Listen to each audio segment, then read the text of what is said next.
Now, guys, there's a video I came across sometime this week about the women who suffered during the colonial rule, the British colonial rule in Kenya. Guys, did you hear the atrocities these women were talking about? You know, I heard some of these things from the women who experienced these things, and I was like, oh my God, our history education, to some extent, left out quite a number of things.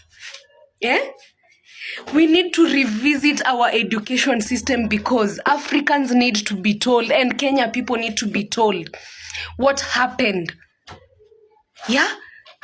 To the people who were forced to take up Christianity. You know, there are so many Christians today in our African context, in our Kenyan context, in our Kenyan society. There are so many Christians who don't even understand the brutalization that happened when Christianity was enforced to us. Now, how can you stay with a religion that was enforced to us brutally? You had no choice. It was either continue suffering, continue being abused. Guys, the women were saying, those men used to put bottles in their vaginas. The rifles, the end of the rifles were being put in women's vaginas. And their husbands were being castrated in front of them. Guys, do you understand the brutalization of these people? Just when you thought you have known or you've had enough, you continue to hear more stories of these people, stories that were left out in our education system, stories that were left out as stories were being passed down from generation to generation. Why were they left out somewhere in between? Men were being castrated in front of their own women. Women, mothers and daughters were being raped by these British so-called Christian people. Guys, do you understand how African people have suffered? It's a lot. I'm getting emotional because our grandmothers, whatever they went through, for the sake of peace and for the sake of independence, is just too much. And the independence that we were sold, we were not even fully given independence. We were just sold a fallacy of, here is your independence, sign here and here, we shall not rule you again.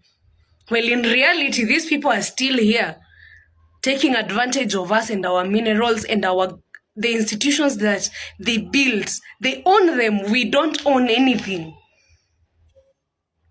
But guys, the brutalization that was done for the sake of Christian religion and their ways, it's a lot. And you want to tell me we are now more Christian than they are? We now know God more than the people who brought it to us. We need to be woke and stop relying and hanging on to a religion that was first given to us through brutalization. You need to question a lot.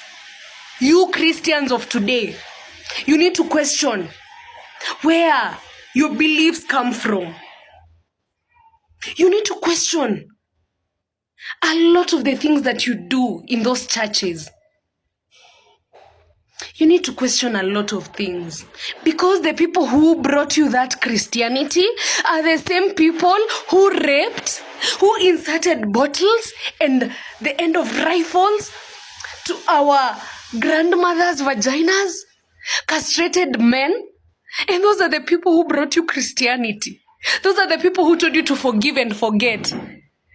They only told you to forgive because they want you to be shut in the brain as they continue to do their immorality. I will continue to say, even civilization has led us to some of the pain that we are in today. Civilization was not all that good for us.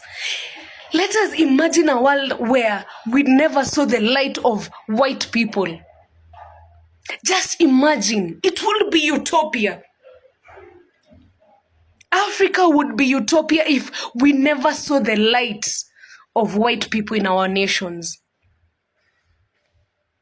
For the white people, we will never see you as equals. We will always see you as the oppressors, because that is what you continually do to us. Oppressors not for our skin, where we are from. What did we ever do to the white race